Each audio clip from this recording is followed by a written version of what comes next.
Hey, how's it going, guys? Welcome back to Mind for Combat. If you're fans of boxing or MMA, please like and subscribe for future content. Check out some of my previous content as well, where I'll be doing fight breakdowns, fight analysis, making predictions, and looking at up-and-coming fighters and so much more. So, today, I'm going to be talking about the main event of UFC 231. It's a big one this weekend. It's going to be Max Holloway versus Brian Ortega. It's a fight that I'm very excited about, and I know that a lot of fans are as well. I've been reading the forums, and there's a lot of discussion going on around how they think the fight's going to go. So I'm going to be giving my take on it.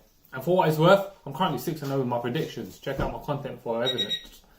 So let me start off. Max Holloway, let's look at their records. So the numbers. Max Holloway is 19-3 coming into this fight, and Brian Ortega is 14-0.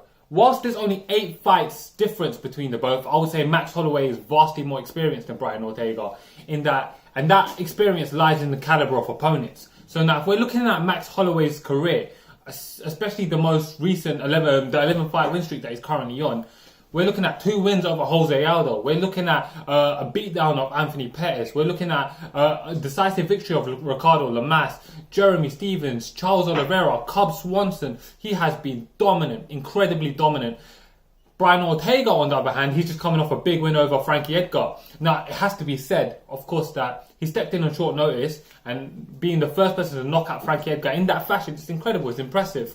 But Frankie Edgar is at the tail end of his career. There's no sugarcoating that. That is just the case. And it's other than that, we look at some of his wins, and he's got wins over the likes of Renato Moicano, and that was quite a tough fight, and he ended up pulling out of the bag. And then he's also beaten Cub Swanson. So he's got some good wins too. In age, Max Holloway's 26, Brian Ortega's 27. So not much there. Max Holloway's 3 inches taller, he's 5'11". Brian Ortega's 5'8". They have an equal reach at 69 inches. And when we're looking at their fight styles now, this is when the fight starts to become intriguing. It's very intriguing for me. So Max Holloway, although he can grapple and has some incredible submissions on his record, he's a striker. He's got incredible boxing. He's very fluid. He can switch his stances. He puts together good combinations. He's got particularly good boxing. Brian Ortega, on the other hand, although he can strike, as we've just seen in his most recent fight, he knocked out Frankie Edgar. He's a Brazilian Jiu-Jitsu specialist. He's a submission artist.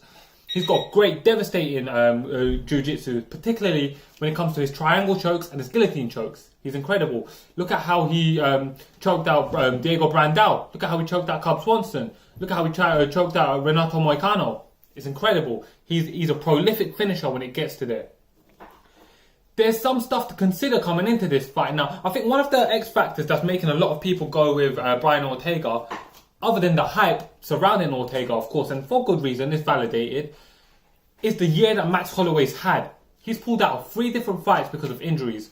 He pulled out of the Frankie Edgar fight. He stepped in on short notice to fight Khabib Nurmagomedov. He got pulled out of that because of a poor weight cut, and then he displayed concussions-like symptoms when he was meant to be fighting Brian Ortega originally. That is something that bears noticing. That should be considered.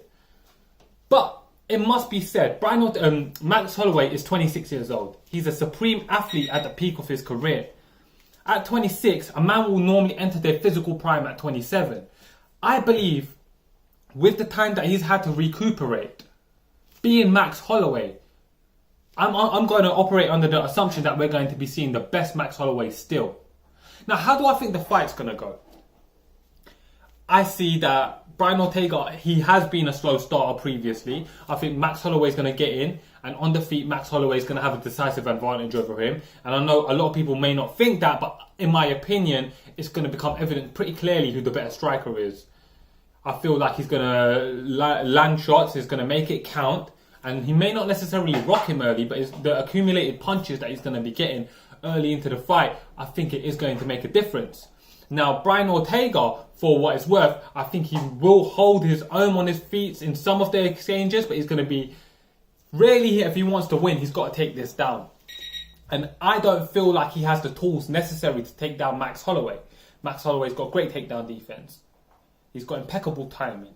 He's got a complete, well-rounded game. And even if it does go to the ground, I don't see that he's going to just simply submit Max Holloway. I don't think it's that easy. So, in terms of making my prediction, I'm predicting that Max Holloway, we're going to see the best version of Max Holloway turn up, despite the tumultuous year that he's had. and I'm thinking that Max Holloway is going to wear him down throughout the fight and get a TKO in the 4th or 5th round. Of course, there's always the potential for a Brian Ortega surprise submission. I'm not going with that. I'm going to go ahead and pick Max Holloway to get the finish in the 4th or 5th round. Brian Ortega will come back from this, and I'm sure that we'll likely see a rematch at some point, even at 155. So there we go, guys. Max Holloway, 4th, 5th round TKO. Please like and subscribe as well, obviously. Thank you.